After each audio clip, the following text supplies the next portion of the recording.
Hello Vibrat, now we are going to learn about math, matematika. Nah, hari ini kita belajar mengenai pengolahan data. Kamu boleh buka buku kamu halaman 112. Dalam pengolahan data, kita akan membahas yaitu mengenai mengumpulkan dan membaca data. Yang kedua, menyajikan data. Yang ketiga, menafsirkan sajian data. Nah, di sini hari ini kita akan membahas mengenai mengumpulkan data dan membaca data. Di mana dalam mengumpulkan data ada beberapa cara yang dapat kita lakukan, yaitu yang pertama, pencatatan langsung, melakukan wawancara, penelitian, dan juga menyebarkan angket atau kuesioner. Nah, di sini kita akan bahas mengenai pencatatan langsung.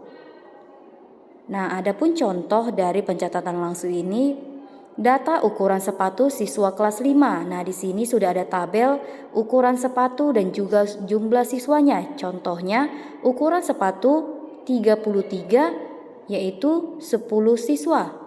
Ukuran sepatu 35 yaitu ada 10 siswa. Selanjutnya, melakukan wawancara. Wawancara adalah tanya jawab dengan seseorang untuk dimintai keterangan akan suatu hal.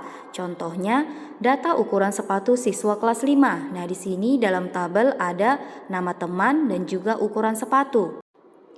Nah, selanjutnya mengenai penelitian. Nah, di sini contohnya kendaraan yang melintas di Jalan Adi Sucipto dari pukul 6 sampai pukul 7. Nah, di sini ada nomor, jenis kendaraan, dan juga banyak kendaraan yang melintas menggunakan tanda turus atau Romawi anak-anak banyak dalam angka. Nah, contohnya jenis kendaraan ada sepeda. Nah, kendaraan yang melintas ada 3, banyak dalam angka yaitu 3. Selanjutnya, menyebarkan angket atau kuesioner. Salah satu cara mengumpulkan data secara tidak langsung yaitu menyebarkan angket atau kuesioner. Nah, hari ini berikut contoh dari kuesioner olahraga kegemaran siswa kelas 5. Nah, nanti di sini anak-anak bisa membuat tanda checklist. Nah, itulah dia contoh dari kuesioner. Selanjutnya kita masuk pada pembahasan membaca data, di mana yang dibahas yaitu membaca data dalam bentuk daftar, tabel, diagram gambar, diagram batang, dan juga diagram garis. Nah, ada juga diagram lingkaran. Nah, anak-anak, selanjutnya kita akan membahas mengenai membaca data dalam bentuk daftar. Nah, di sini sudah ada contoh di dalam buku kamu juga. Nah, contohnya perhatikan hasil kuesioner berikut. Nah, di sini sudah ada olahraga kegemaran siswa kelas 5. Nah, itu ada sepak bola, futsal, basket, voli, renang, dan juga bulu tangkis. Nah, cara membaca datanya yaitu sebagai berikut. Sebanyak 7 siswa gemar sepak bola, sebanyak 8 siswa gemar futsal, sebanyak 5 siswa gemar basket, sebanyak 3 siswa gemar voli, sebanyak 5 siswa gemar renang, sebanyak 4 siswa gemar bulu tangkis. Nah, begitu cara membaca data dalam bentuk daftar. Selanjutnya, membaca data dalam bentuk tabel. Nah, kalau disebut dalam bentuk tabel berarti dia berupa tabel ya anak-anak. Contohnya, jenis hewan peliharaan siswa kelas 5. Di situ ada hewan peliharaan ikan, ayam, kucing, kelinci, dan juga banyak siswanya. Nah, cara membaca datanya yaitu sebagai berikut. Sebanyak 5 siswa memelihara ikan. Sebanyak 6 siswa memelihara ayam. Sebanyak 10 siswa memelihara kucing. Sebanyak 9 siswa memelihara kelinci. Nah, begitulah cara membaca datanya. Selanjutnya, membaca data dalam diagram gambar. Diagram gambar atau piktogram merupakan diagram yang menggunakan gambar untuk mewakili banyaknya data. Contohnya, nilai ulangan matematika siswa kelas 5. Nah, yang perlu kamu perhatikan yaitu keterangannya. Nah, di bawah dari tabel itu sudah ada keterangan gambar anak perempuan yang besar mewakili 2 siswa. Gambar anak perempuan yang kecil mewakili 1 siswa. Contohnya, sebanyak 4 siswa mendapatkan nilai 75. Nah, dari mana 4 siswa? kamu perhatikan gambar yang pada nilai 75.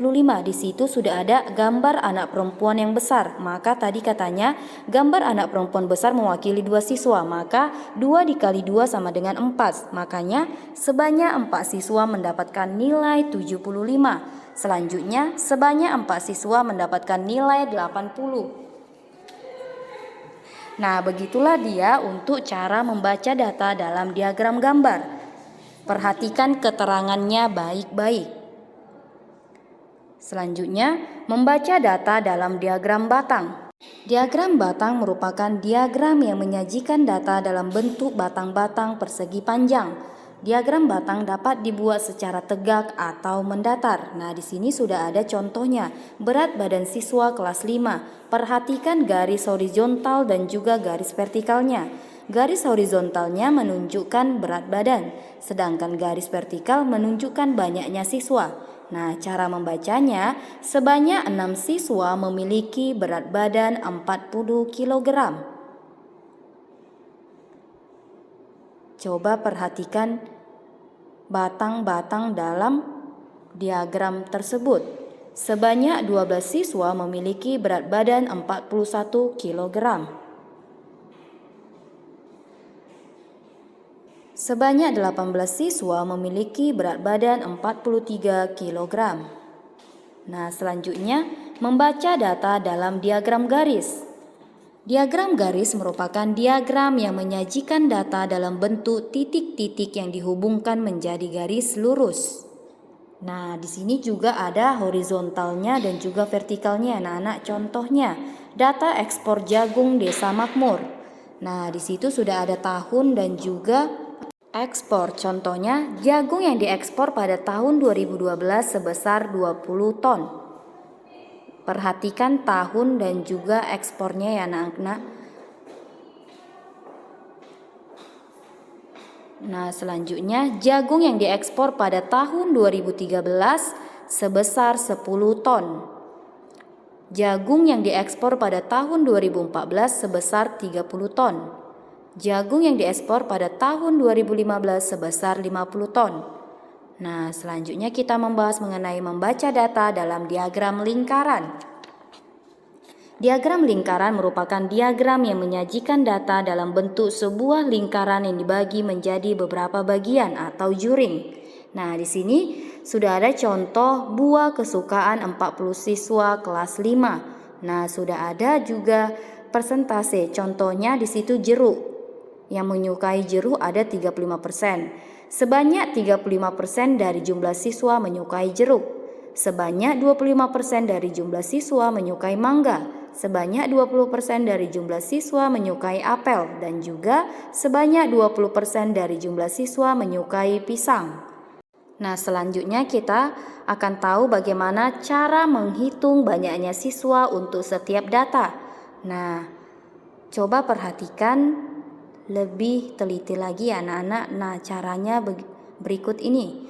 Banyaknya siswa yang menyukai jeruk. Nah, caranya 35% kali 40. Dari mana 40? Dari seluruh jumlah siswa. Total jumlah siswa yaitu ada 40. Maka kamu buat 35/100 dikali 40. Kamu boleh hitung hasilnya adalah 14 siswa. Yang kedua, banyaknya siswa yang menyukai mangga. 25% dari 40, maka 25% dikali 40. 25/100 dikali 40. Maka hasilnya adalah 10 siswa. Nah, begitulah cara menghitung banyaknya siswa untuk setiap data. Oke, that's all for today. Thank you. Goodbye.